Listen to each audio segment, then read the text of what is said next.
Caring for your Healthcare blood professionals pressure often is have to caring for remind your life. patients to And there's uncross still their so legs much life before to be taking a lived reading. with health, clarity, At home, and freedom. where we feel more relaxed, See it's even you in the next easier to video. fall into this habit without noticing. So, when it's time to measure your blood pressure, sit correctly with both feet flat on the floor, no crossed legs or ankles, and your back resting against a sturdy chair. This posture promotes healthy circulation and helps your device capture a more accurate and reliable reading. Small adjustments like this can prevent unnecessary scares and help you keep better track of your health over time. Mistake number 7. Many people wake up, have breakfast, and immediately check their blood pressure. Or they come home from a Sunday lunch, have a glass of wine, and decide it's time for a quick health check. What few people realize is that caffeine and alcohol can temporarily alter blood pressure, even in those with no history of hypertension. Coffee, for example, is a natural stimulant. It activates the nervous system, speeds up your heartbeat, and can trigger a spike in blood pressure, especially in people who aren't used to drinking it.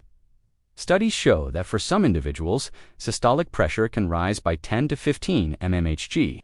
After caffeine consumption, and the effect can last for hours, alcohol also has an effect on blood vessels. In small amounts, it may initially cause a slight drop in blood pressure, but then the body reacts, and pressure tends to rise, especially in people who are more sensitive or genetically predisposed. For a more accurate reading, it's best to avoid caffeinated or alcoholic drinks for at least 30 to 60 minutes before taking your blood pressure, if possible. Measure it with a light stomach and without any stimulants that could interfere with your circulation. This simple habit helps avoid misleading results and keeps your health on track without unnecessary scares. Mistake number 8. Another detail many people overlook is which arm you should use to measure your blood pressure. And yes, it makes a difference. While most people just pick an arm at random, usually the right one, because it's dominant. Blood pressure readings can vary between arms, and that difference can actually change how your health is assessed. Ideally, especially for your first measurements, you should check your blood pressure in both arms. Then, compare the results and always use the arm with the higher reading. That arm represents your true blood pressure more accurately and will be the most reliable for ongoing tracking.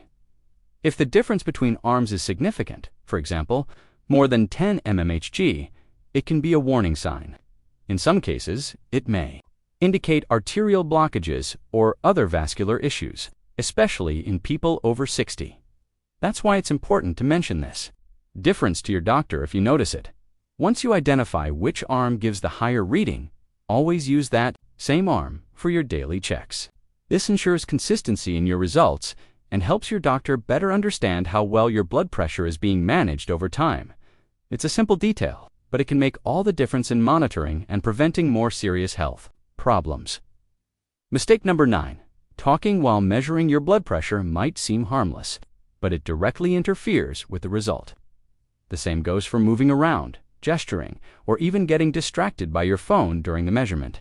In these moments, your muscles become slightly active, your breathing changes, and your nervous system gets stimulated, all of which can cause a reading that's higher than your actual blood pressure. Here's a common scenario. Someone puts on the cuff, starts chatting with a family member, or answers a question from the doctor, and while they're talking, the device is measuring. The reading comes out high, and panic sets in. My blood pressure is up. But often, it's not. It's just that the measurement was taken in a moment of activity instead of rest. For the most accurate reading, you should remain completely silent, seated, relaxed, and still. Don't even whisper or answer with a simple yes or no during the process. Remember, the device needs to detect your heart's natural rhythm and the blood flow through your arteries, and that only happens when you're calm and motionless. If you're at home, ask for a moment of quiet. If you're at the doctor's office, don't hesitate to request that questions be asked before or after the measurement. This small courtesy helps prevent confusion and ensures your blood pressure is assessed fairly and accurately. Mistake number 10. Many people take their blood pressure just once, see a high number, and immediately panic. Some rush to the pharmacy to buy medication on their own. Others spiral into worry, convinced something serious is wrong. But the truth is, a single reading isn't enough to draw conclusions. Blood pressure naturally fluctuates throughout the day for many reasons: diet, stress, poor sleep, hot weather, fatigue, or even the anxiety of being measured. So, one isolated high reading doesn't necessarily mean you have hypertension. It simply means something in that moment could have affected the result. The safest approach is to measure your blood pressure at different times and on different days, ideally twice a day, once in the morning and once in the evening. Keep a record for at least a week to create an average. Only with this broader set of data can your doctor determine whether you truly have high blood pressure, or if it was just a temporary spike. Resist the urge to self-medicate based on a single reading that can be dangerous. Only your doctor can decide whether treatment is needed or should be adjusted. Your responsibility is to measure correctly and keep an accurate record of your results. Mistake number A. After doing everything right, using the correct cuff, resting beforehand, sitting with proper posture, measuring in the correct arm, and staying quiet, many people still make one last mistake that can undermine all their efforts: not writing down their results, relying on memory, or telling your doctor. I think it was 140/90 isn't very helpful. Blood pressure is numerical, data that must be tracked precisely. Your doctor needs to see a series of readings, with the times they were taken, to identify patterns, spot fluctuations, and decide whether your treatment is working or needs adjusting. The best practice is to keep a notebook, spreadsheet, or even a simple app to record your results. Note the date, time, reading, for example, 128/78 mmHg, and, if possible, how you were feeling at the time.com. Tired, stressed, in pain, etc. These details can be extremely valuable in your clinical evaluation. Keeping a record of your readings shows that you take responsibility for your own health. More than that, it makes your doctor's job easier, improves diagnosis, and helps avoid rushed decisions. Remember, those who keep track take better care of themselves now that you know the 11 most common mistakes when measuring blood pressure. It's time to put this knowledge into practice. Every detail, no matter how small it seems, can make a big difference to your long-term health. The good news is that all of these steps are simple, accessible, and you can start applying them today, right from the comfort of your home. Measuring your blood pressure correctly is an act of self-love. It's a way to protect yourself, avoid unnecessary scares, and give your doctor accurate information to better care for you. With patience, attention, and consistency, you can monitor your health more safely and mindfully. Did you know there are hundreds of natural, proven, safe, and accessible solutions to help relieve pain, regulate blood pressure, improve sleep aid, digestion, and even help manage diabetes in a complementary way? If you're interested in a more natural, intelligent, and effective path to better health, you need to check out the Natural Healing Guide. This complete ebook brings together the best of natural medicine, herbs, essential oils, supplements, home remedies for blood pressure, cholesterol, anxiety, pain, skincare, and much more. And the best part, clear, safe, and practical guidance even for those just getting started. The link is in the first pinned comment under this video. Don't miss it if you've made any of the mistakes we mentioned in this video, or realized you've been doing something wrong without knowing. Leave a comment below. Let's learn together. And if this content helped you in any way, share it with your friends, a family member, or even that neighbor who checks their blood pressure every day. It could be very helpful for them too. A big hug, and see you in the next video.